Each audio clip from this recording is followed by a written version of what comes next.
Hey there. This episode is going through one of our case studies, something that we had the fortunate experience, call it, to live through and lessons from it that we get to share with you. This episode is about the business owner whose business was booming, especially the first 6 months of the year. Then it turned into 6 months later, them losing their house, firing their CFO, firing their CEO, who also happens to be their son-in-law. And of course, layering that on top, losing their deal to sell their company to me. Instead, we taught a shattered business owner who's homeless, more or less, how to become a wartime CEO out of necessity. And that happened all after getting bit in the butt from the complacency that happens being a peacetime leader, or lack thereof, or stepping back as an owner and trusting that your management team is doing the best work. So I'm your host, Chad Kraus, founder of Wartime CEO. This case study, it covers a lot of what not to do, but it's also a very good case study talking about how to get out of it if you find yourself in a bad situation. So it's both ends of the spectrum there. From my frame of reference, this is really it was a reality check for me. It was uh, when I was coming out of consulting, and this was part of the pool, part of our search fund pool. And yeah, it was a reality check of small business and the difference between that and management consulting. From the frame of reference of the CEO, it was a nightmare of what happens and how challenging it is to scale a business, why not everything should necessarily be acquired, and the pitfalls that you can fall into when scaling, and the things that get hidden through scale. And the CFO, also a lot of those related things. They were a heavy accounting CFO. I find they fall into two categories, and there's a huge difference between that accounting and strategic thinking, and thinking about the stories behind numbers. And lastly, from the end owner's point of view, it should be a warning. It should be a warning to not get complacent and to have your finger on the pulse and to ask questions and understand what's going on. Even when it's good, you should understand what's going on. So jumping right into it, we engaged them around June of that, and there's all the preliminary due diligence. Long story short, first 6 months, they had posted $1.7 million in revenue and $456,000 EBITDA at 28% margin. So not too bad. They had folded in a acquisition for them, and they had, again, CEO, CFO in place. So there was a professional management team. One of the things we talk about in our workshops and in our trainings is a professional management team typically goes for a premium when we valued it on EBITDA. And this is how we did it. And so we actually priced it on interim financials through August. And we arrived at a multiple and said this is what the price would be. When actuals came through and they were dramatically different, we had to readjust and say, okay, for our letter of intent, which really kicks off due diligence leading up to the closing of an acquisition, that's the easiest way to do it, is just to do it by EBITDA multiple. There's a number of ways to do it, and based on the scenario, it differs. So we reassessed and said, okay, well, we really landed on 3.7 being a fair number. These are year-to-date annualized. Really 4.9 is what it would come in at that same roughly valuation. And let's meet in the middle somewhere. So time goes on, and after we have a letter of intent signed, we noticed that the gross margin was slipping. And let me show you what that looks like. I hate to get too far into Excel land, but I'll keep it as high level as I can. Right. So this is quarter over quarter, and you see it begin to deteriorate here. So I have actuals. 2 plus 1 is 2 actuals, 1 forecast. And so we see this big slippage. And if you look in the monthly, we won't go there, but again, it's even more volatile beneath that. And you really got to ask, hey, is my accounting right if it's really volatile, and start drilling down into that? Or how are we recognizing things? It should fall under the matching principle. So your revenue in the period it's earned, you should also be matching up your expenses so that you see a relatively stable gross margin. And so we saw that there was an issue, and so that's where we really put into the letter of intent, hey, we're going to again do this off of a multiple.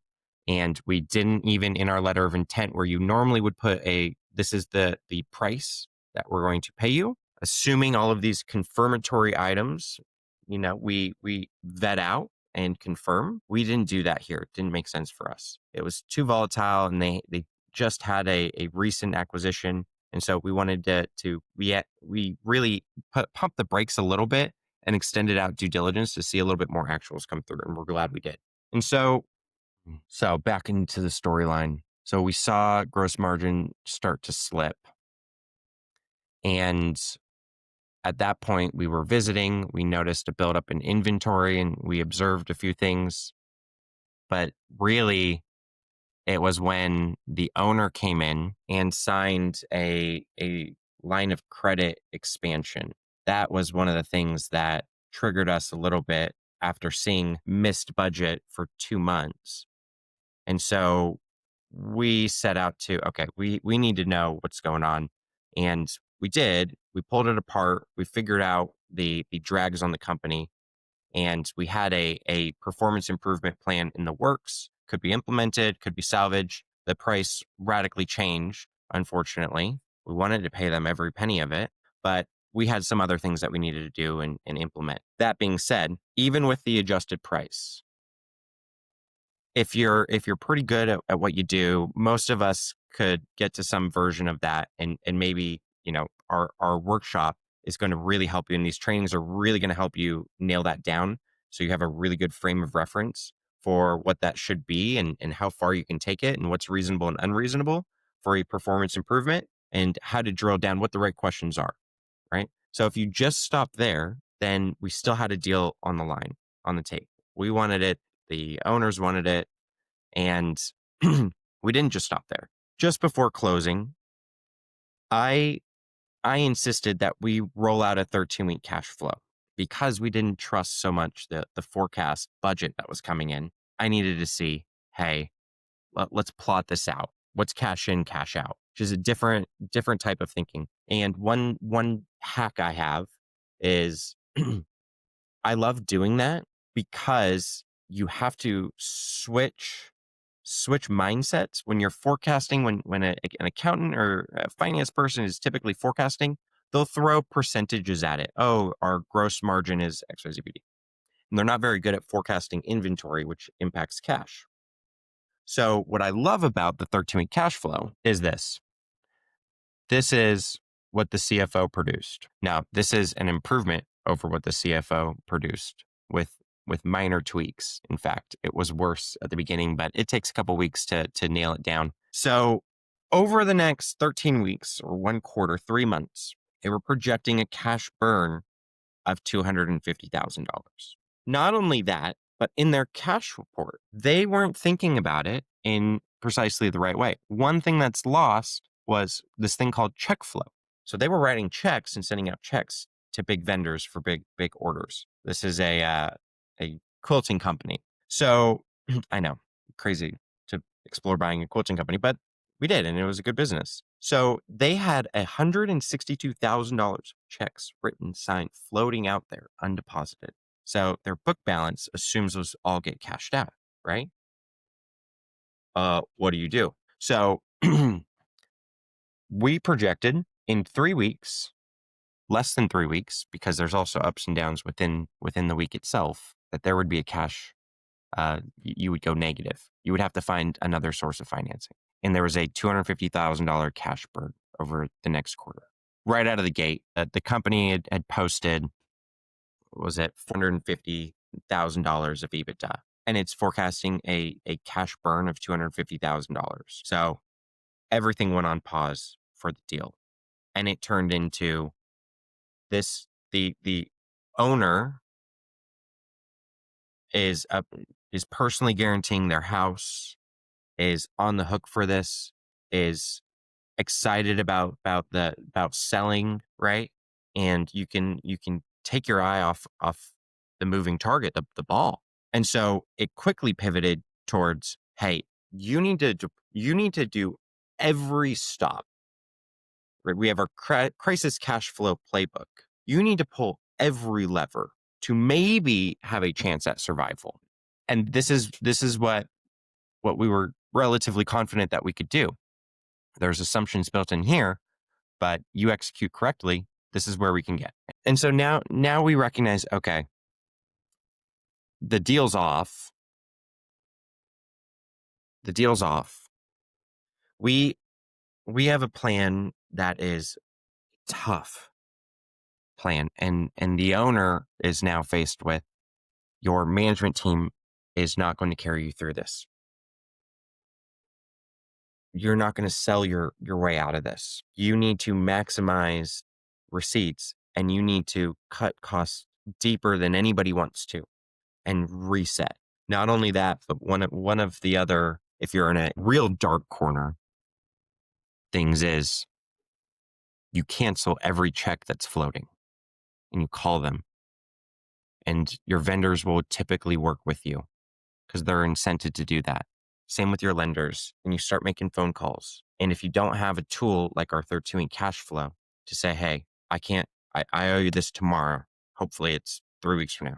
I'm not going to be able to do that. I can make that payment in the 8th week, right? Week ended March 12th. That's a conversation that you can have. And so not only that, but that solves the acute near-term problem. And then you need to continue to expand that horizon of, okay, now let's hit our quick wins, right? And so typically that's selling off inventory, cutting the losers. In this case, there was a real loser that was dragging down everything. The core business itself was working before this. So we were able to carve out, and we didn't have to try to reinvent any wheel, which is a big deal. There are ways to, I don't want to say reinvent the wheel, but to make minor tweaks that are real gritty entrepreneurial ways to grow revenue. And those are good, and you should do those, but you only have so many hours in a day, and you got to choose your battles. And so I'd say that's something that you might have to do before those 13 weeks, once you know you got a real problem. But really, sort of 3 months to 6 months is when you start to deploy those. You get some quick wins in before that, but then you'd really accelerate on some other bigger sort of other opportunities, right?